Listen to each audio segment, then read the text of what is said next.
మంది అడుగుతున్నారు. నేనైతే చెప్తున్నాను, ఇద్దరు చూస్తున్నప్పుడు మాత్రం నాకేమనిపించింది, ఇద్దరు తప్పు ఉందండి.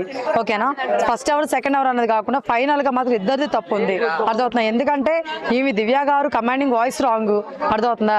ఇంకా తనుజ గారు ఏంటంటే పర్సనల్ గా వెళ్ళిపోయింది దివ్య విషయం మీద, అది చాలా పెద్ద రాంగ్. సో ఇద్దరిది తప్పు ఉంది. ఓకేనా, కానీ దివ్య గారు లాస్ట్ ఆ మీదకి వెళ్ళి మాట్లాడడం అనేది నాకు నచ్చలేదు. ఓకేనా, అది మాత్రం కరెక్ట్ కాదు. దివ్య గారు అది మార్చుకోవాలి కోరుకుంటున్నాను. తనుజ గారు మాత్రం చాలా పర్సనల్ గా వెళ్తాను. ఎందుకు వెళ్తాను తనుజ గారు నాకు అర్థం కాలేదు. అండ్ నెక్స్ట్ మధ్యలో బర్నీ గారిని తీసుకొచ్చింది కాదు తనుజ గారు కానీ దివ్య గారు కాదు. సో ఇప్పటి నుంచి అయినా సరే బర్నీ గారు ఆలోచించాలి ఈ విషయం. అర్థమవుతుందా? ఇంకెలాగో దివ్య గారు వెళ్ళిపోతున్నారు హెల్మెట్, అది వేరే విషయం అండి. సో ఇది ఒకటి జరుగుతుంది. ఈ మధ్యలో ఏంటంటే మళ్ళీ తనుజ గారు అండ్ ఇమ్మాన్ గారు గొడవ పడుతున్నారండి. నువ్వు కెప్టెన్ 2 సార్లు అవ్వలేదా ఇమ్మాన్యుల్, నేనైతే తప్పేంటి అని చెప్పి తనుజ గారు అడుగుతున్నారు. సో ఇలా అడుగుతున్న ప్రశ్న వాళ్ళిద్దరు మాట్లాడుకుంటున్నప్పుడు రీతు ఎందుకు వస్తుందండి మధ్యలో? రీతుకి అవసరమా అండి? ఓకే, మన నామినేషన్ లో సేవ్ చేసింది కాబట్టి రీతుని అందుకని చెప్పి ఇప్పుడు చూపిస్తుందా? అంతకుముందు ఫ్రెండ్ కాదండి, తనుజ ఫ్రెండే కదా. ఎన్నోసార్లు గొడవ పడితే ఎప్పుడైనా మధ్యలో వచ్చిందా? రాలేదు. ఇప్పుడు మాత్రం వచ్చింది. అది ఎంతవరకు కరెక్ట్ చెప్పండి? అది కరెక్ట్ కాదు. అండ్ నెక్స్ట్ ఇవన్నీ పక్కన పెడితే 2 టీమ్స్ డివైడ్ చేయాలని చెప్పారండి.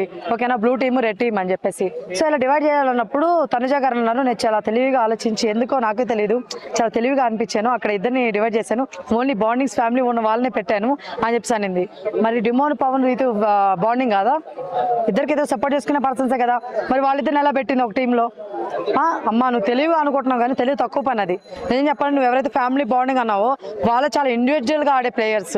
ఇమ్మాన్ గారు సంజన కోసం తగ్గించుకోరు. అర్థవుతుంది. సంజన గేమే, ఇమ్మాన్ గారి గేమే, దివ్య కూడా ఏమాత్రం తగ్గకుండా ఆడుతుంది. అర్థవుతుంది. బర్నీ గారి గేమే. నువ్వు తెలివి తక్కువ దాని అమ్మ, తెలివైన దాని నువ్వు అనుకుంటే ఎలాగా? చూసేవాళ్ళు మేము అనుకోవాలి. సో ఈ పరంగా కూడా కరెక్ట్ కాదు. ఓన్లీ ఇవన్నీ అయిపోయినా క్యాప్టెన్సీ టాస్క్ పెట్టారబ్బా. క్యాప్టెన్సీ టాస్క్ పెట్టినప్పుడు సుమన్ శెట్టి గారు ఇంకా ఒక బ్లాక్ ఇంకా ఫిల్లే చేయలేదండి కరెక్ట్ గా.